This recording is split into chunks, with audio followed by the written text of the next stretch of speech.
Você já imaginou como uma foto pode salvar a natureza? É assim que Leonardo Merson trabalha. Fotógrafo e fundador do Instituto Últimos Refúgios, ele usa a fotografia como uma ferramenta de preservação e educação ambiental. Nessa entrevista à ES Brasil, Leonardo fala sobre sua missão, projetos e seus planos para o futuro envolvendo a preservação do meio ambiente.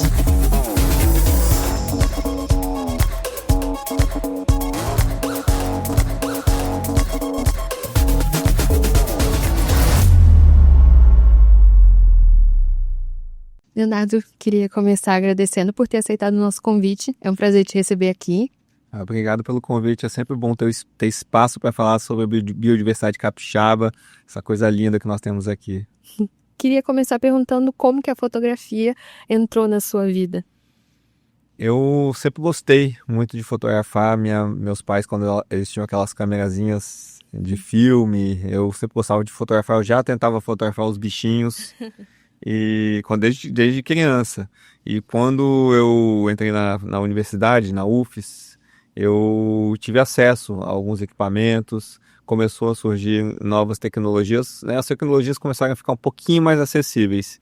E aí eu comecei primeiro a experimentar com as câmeras de filme na UFES, e depois eu consegui, com o meu salário de estagiário, eu consegui comprar uma câmerazinha de 4 megapixels na época, com menos resolução do que os celulares de hoje. Então, assim que eu comecei a me apaixonar pela fotografia, mas a fotografia de natureza especificamente, eu comecei a ir fotografar os meus amigos surfando, para você ter ideia. Eu surfava também. E aí, quando eu cansava, eu ia para a beira da praia. E aí, eu ficava entediado, comecei a fotografar os bichinhos na restinga, os insetos, os lagartinhos, e aí eu comecei a gostar, e estou até hoje. Mas, na realidade, desde criança eu sempre gostei. Quando eu era criança, eu pulava a janela da sala de aula para ficar procurando bichinhos no meio do mato, quase fui reprovado algumas vezes, e hoje em dia eu trabalho com isso, né? Na época tentaram me reprovar, porque hoje é a minha profissão. É bem interessante essa perspectiva. Uma paixão de criança virou uma profissão. Eu sempre gostei muito de natureza, meus pais sempre me incentivaram. Meu pai sempre me levou para ambientes naturais, ele sempre tinha muita paciência.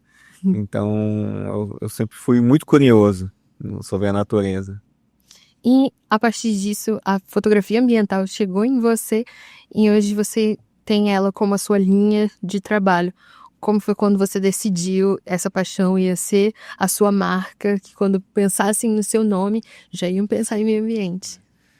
Quando eu era criança ainda, meu pai ele lia as revistas National Geographic, aquela Geographic Universal, alguma coisa assim, essas revistas de biodiversidade, de histórias da natureza, e eu ficava fascinado. E eu lembro desde quando criança eu prometi para ele, pai, um dia eu vou trabalhar igual esses caras. Que bonitinho. Né? E aí eu comecei, isso foi uma promessa de criança, mas eu nunca deixei de gostar da natureza.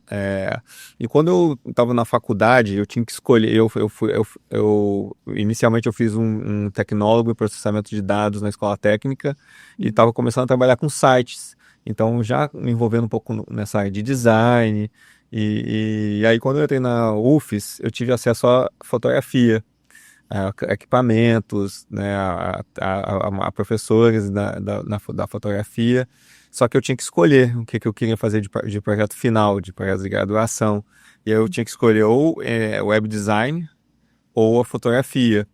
E para o web design meu projeto final ia ser o primeiro curso, o primeiro site de cursos online do mundo. Eu acho que naquela época não tinha. Não tem esses sites famosos hoje em dia. Ou ser fotógrafo inicialmente. E aí eu tinha que escolher entre o que eu achava que ia me dar dinheiro, que era a questão de sites, ou a fotografia. E eu pensei, o que eu vou conseguir fazer pelo resto da minha vida? Né? E bem, né? Fazer com vontade. Então a fotografia, e eu falei, tá, já que eu vou chutar o balde, qual é a fotografia que eu mais gosto? Né? O tipo de fotografia de natureza. Só que o problema é que não existia essa área aqui no Espírito Santo. Eu sabia que existiam alguns fotógrafos que trabalhavam com natureza fora do Espírito Santo, só que há 20 anos atrás, aqui, tinha um ou outro que tentavam fazer a fotografia de natureza como profissão, só que era muito difícil. E as pessoas acabavam desistindo, porque não porque eles não eram competentes, porque não existia essa área mesmo. Mas eu pensei, cara, se alguém consegue fora daqui, eu consigo aqui também. Então, a partir desse momento, eu comecei a trabalhar com projetos de conservação, apoiando esses projetos de conservação. Comecei a mostrar para as empresas que era importante eles mostrarem esse lado delas também. O poder público começou a entender que as imagens de natureza eram importantes de serem mostradas, né, pelos parques, pela biodiversidade que eles estavam tentando proteger. E aí a gente conseguiu construir um mercado para isso aqui no Espírito Santo. Mas eu nem acho isso mais importante, sabe? Eu acho que o impacto que as fotografias causam, além do mercado da fotografia, que para mim é o mais importante. E são tantas implicações, porque não só conscientizar, mas também incentiva o turismo. Então a fotografia engloba muita coisa, movimenta a economia e também movimenta pessoas. Eu sempre tive um slogan que chamava assim: as pessoas só protegem o que sabem que existe. Né? Então, desde o início, quando eu fui criar o Instituto Últimos Refúgios, há muitos anos atrás, eu já comecei a pensar nesse slogan. Por que eu estou fazendo isso? Né? Eu estou querendo que as pessoas protejam alguma coisa que eu imaginava que elas não protegiam porque elas não conheciam. Com o advento da internet, a gente percebeu que as pessoas já estavam conhecendo a natureza e tal, só que eu comecei a perceber por que as pessoas não estão se importando, já que elas já estão conhecendo. Todo mundo, na época que eu comecei, ninguém sabia a biodiversidade que tinha no Espírito Santo. A educação ambiental era feita com leão, girafa e elefante. Então, depois que a gente começou a mostrar o advento da internet, começou a dar mais acesso às pessoas a essas informações, eu comecei a perceber que elas ainda não se importavam. E então a gente tentou mudar, está mudando esse slogan, né? Já tem alguns anos já que a gente começou a colocar o slogan de inspirando pessoas, promovemos mudanças. Então, agora não basta mais as pessoas conhecerem, elas têm que estar inspiradas a proteger também, a conservar a natureza, entenderem o quão importante é a natureza para nossa sociedade continuar existindo. Mas é triste perceber, né, que mesmo as pessoas tendo esse conhecimento, elas escolhem deixar de lado, às vezes nem de propósito, mas de não ter dimensão de como que a concha que você tira na praia vai afetar um ecossistema inteiro. Eu acho que algumas pessoas, sim, elas não têm a consciência disso. Mas tem outras pessoas que eu imagino que elas têm aquela relação de poder também. Elas se sentem alguém destruindo, sabe? Já que são pessoas que não conseguem construir, elas tentam ser alguém destruindo, né? Para tentar ter benefícios enquanto os malefícios são socializados. Né? O dinheiro no bolso de uma pessoa para todos nós pagarmos esse preço. Mas eu criei o Instituto Últimos Refúgios lá atrás para conseguir lutas cada vez maiores. Você como indivíduo, você tem sim o seu impacto, só que é muito difícil você conseguir dialogar com instituições. Então, quando eu estava lá atrás pensando em qual seria a minha estratégia de tentar fazer a diferença, eu pensei, olha só, eu tenho que ter alguma coisa que a cada projeto que eu fizer, que cada conquista que eu tiver, essa coisa vai ficar mais forte, porque as lutas vão sendo só cada vez maiores.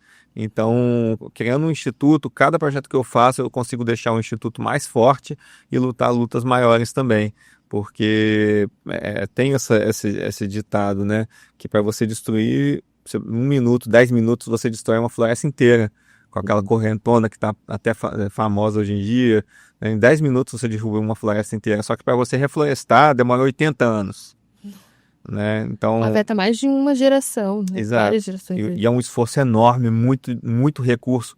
Então, a gente tem que entender que esse progresso, a qualquer custo que está acontecendo hoje em dia, o preço dele, a gente vai pagar um preço muito mais alto do que a gente está lucrando. E na realidade não é nem a gente, é alguns poucos que estão lucrando com aquilo, né? Por um preço muito alto que a gente vai pagar no futuro próximo.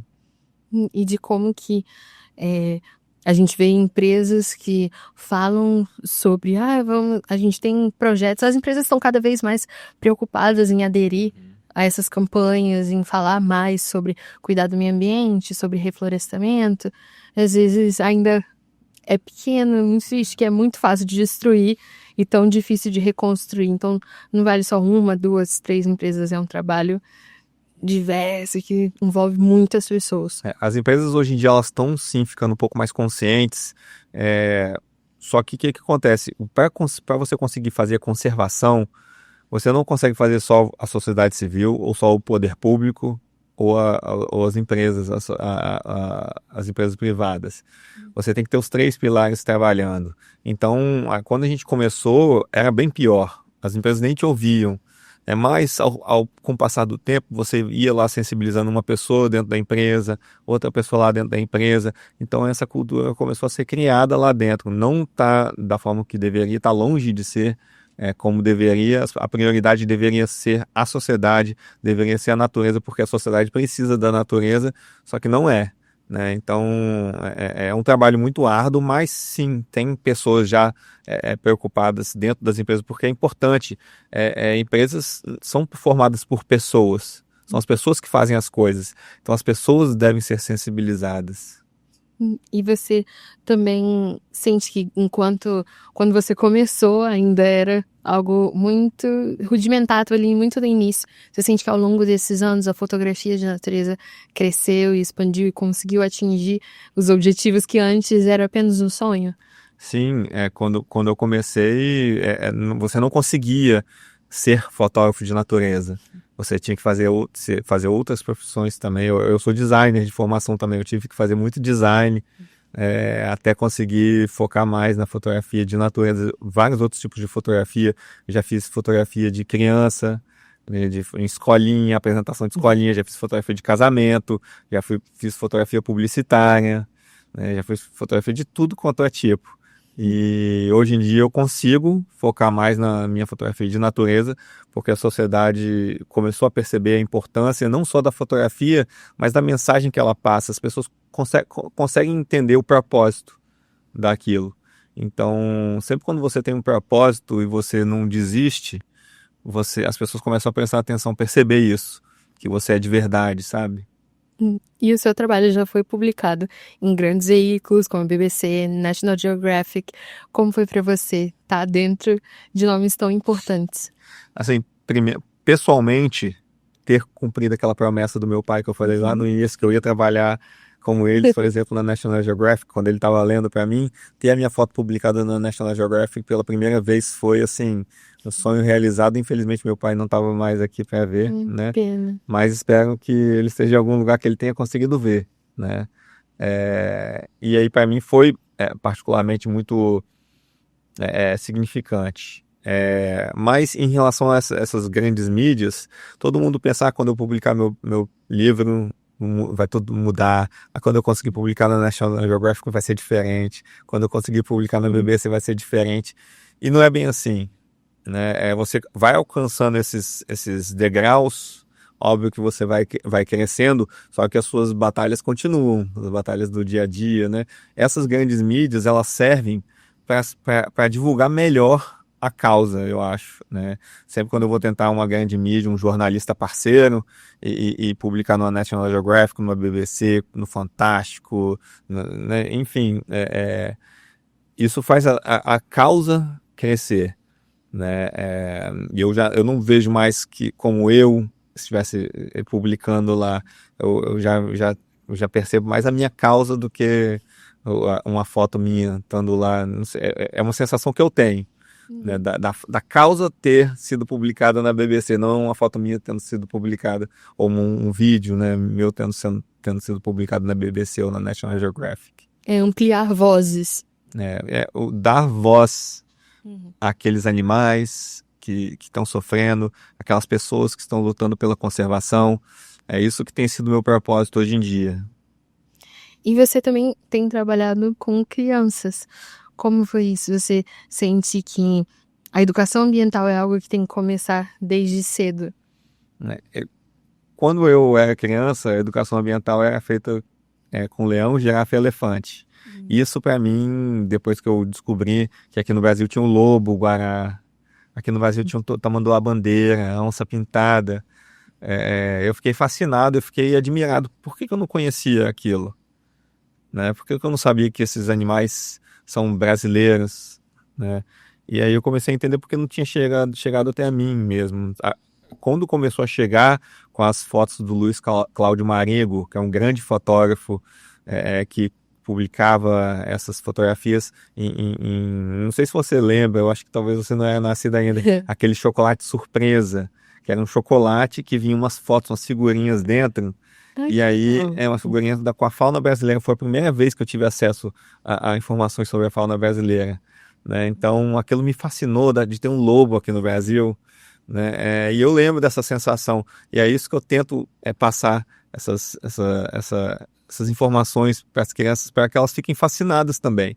Do jeito que eu fiquei, de ter me influenciado positivamente, eu tento exercer essa influência nas crianças, jovens e crianças também. Isso tudo começou quando eu estava fazendo um trabalho lá no Instituto Terra.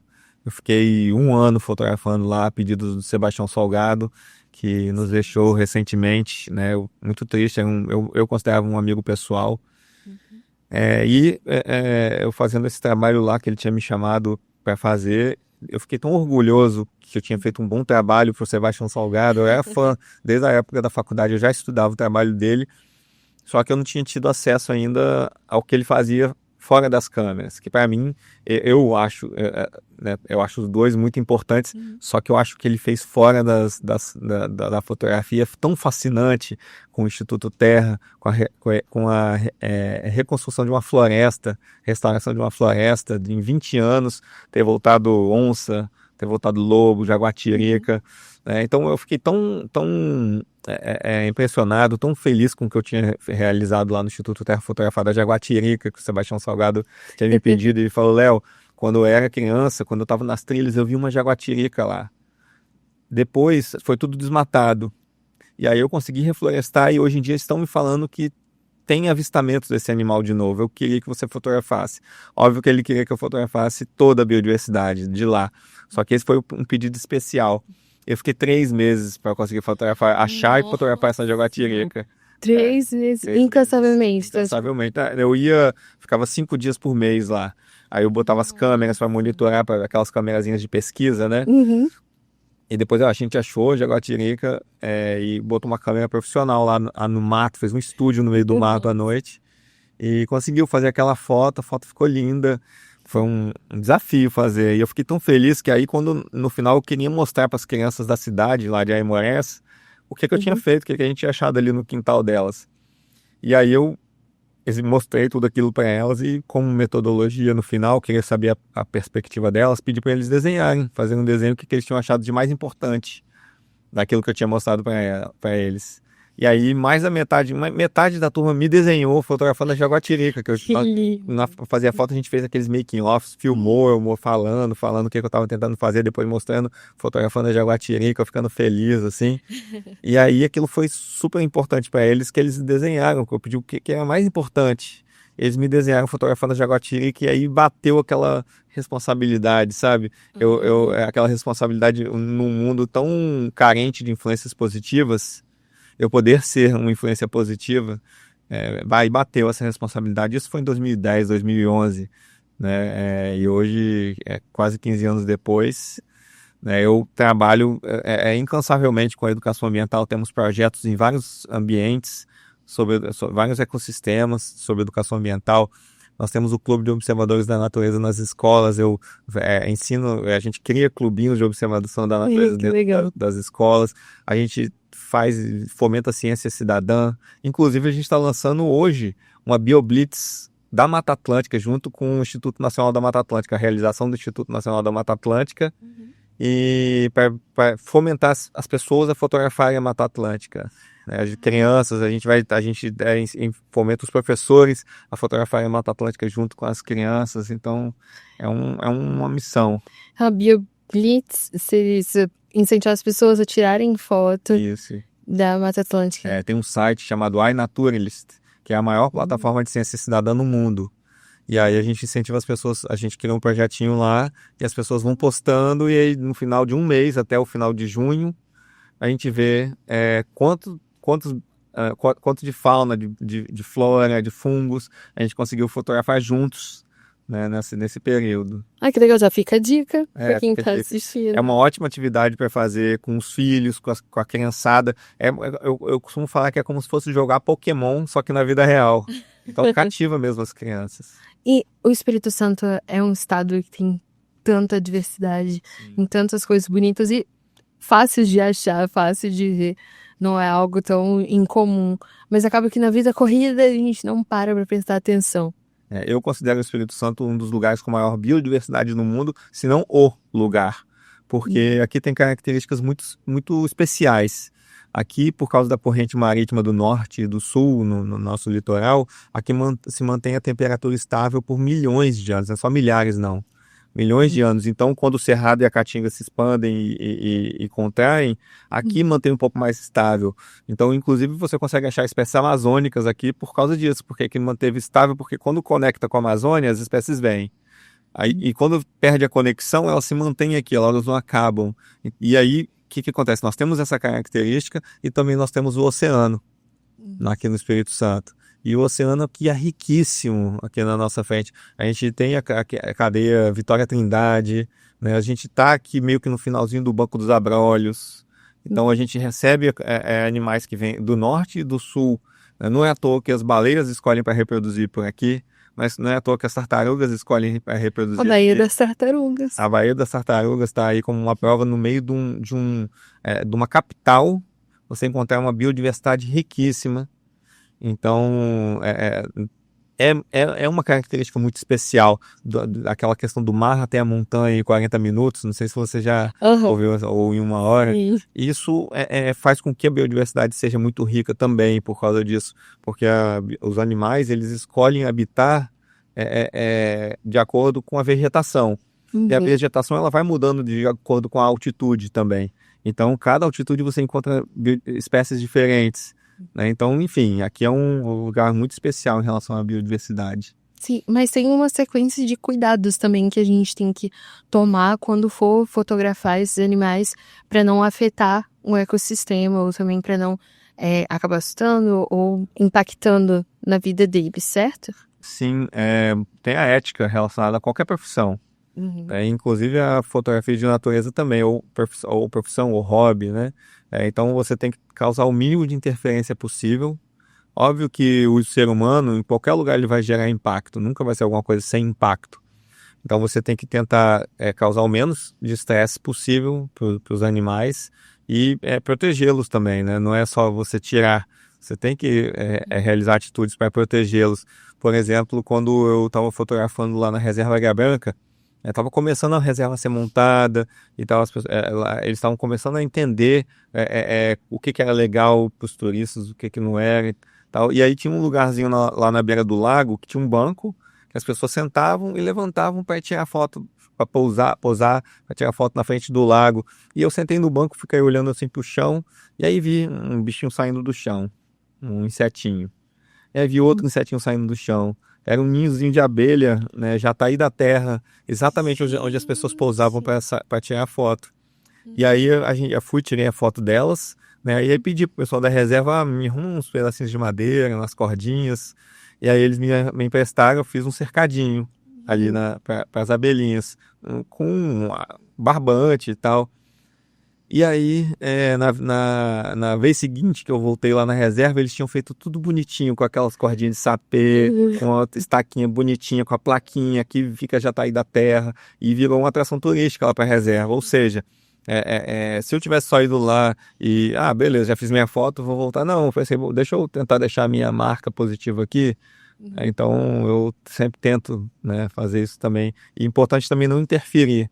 Muitas vezes que eu posto alguma coisa na internet, um bicho predando o outro, por exemplo, me dá muita dó do bicho que está sendo predado, mas eu entendo, me dá dó também do bicho que precisou pegar o outro para comer, porque ele estava com fome. E as pessoas, por que você não salvou o bicho que estava sendo pego, né?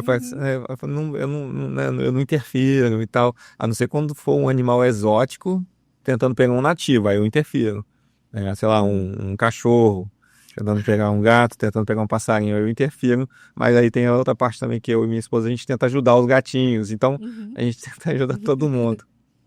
Mas é entender, né, que predação faz parte da natureza, então mesmo que dê dó, é algo que faz parte, não tem como ir lá e impedir aquilo. Então, o segredo é sempre estar ali, bem de olho no entorno, se for levar uma sacolinha para levar o lixo, esse tipo de coisa. Eu acho que deveria ser óbvio para as pessoas de não deixar lixo, não levar nada, né, não levar uma planta que pode fazer a diferença, né, mas a palavra-chave é respeito, né? Você deve respeitar a natureza da mesma forma que você gostaria de ser respeitado. É o que eu faço, tá? Se eu me coloco no lugar daquele animal e eu acho que para mim ia ser um estresse, um impacto, eu já não faço, né? Então, essa que é a questão. Eu não gosto de encostar nos animais. Eu encosto quando é só extremamente necessário. Por exemplo, ele já está num lugar antropizado, dentro de uma casa, eu vou lá e pego, jogo, boto para fora, né? Então, mas fora isso, eu tento ao máximo possível não interagir, não pegar nos animais, a não ser quando eu vou ajudar uma pesquisa científica, que é o pesquisador tem que pegar aqueles animais para estudar eles, aí é outra história, né? Então, é isso, é respeito e tentar entender quando se deve e quando não se deve. Leonardo, você citou a história da jaguatirica, mas que outros momentos dentro da sua carreira que também te marcaram muito? A onça, quando nós fotografamos a onça aqui no Parque Estadual do Forno Grande, eu fiquei bem emocionado. Quando, por exemplo, eu fui mergulhar com um peixe-boi, aí o peixe-boi veio e me deu uma cabeçada assim, pedindo carinho. A regra era não encostar nos animais. Só que aí a regra era a seguinte: mas se o peixe-boi vier encostar em você, pedindo carinho, pode. Aí vai assim, mesmo porque você tem que dar uma afastadinha nele, né? Porque aí eu fui, passei a mão nele, ele virou de barriga pra cima pra mim. Nossa, que mágico! Ou, por exemplo, quando as baleias, quando a gente foi registrar as baleias aqui no litoral capixaba, que ninguém sabia direito que tinha baleia, a não ser os pesquisadores, a nossa missão era divulgar que tinha baleia aqui no Espírito Santo, conseguimos fazer, né? Ou na observação de aves, né? Tem aves raríssimas que eu já consegui fotografar, como o motum do Sudeste, que tem menos de 1.000 indivíduos vivos na natureza, ou a saíra apunhalada, que tem menos de 50 indivíduos na natureza.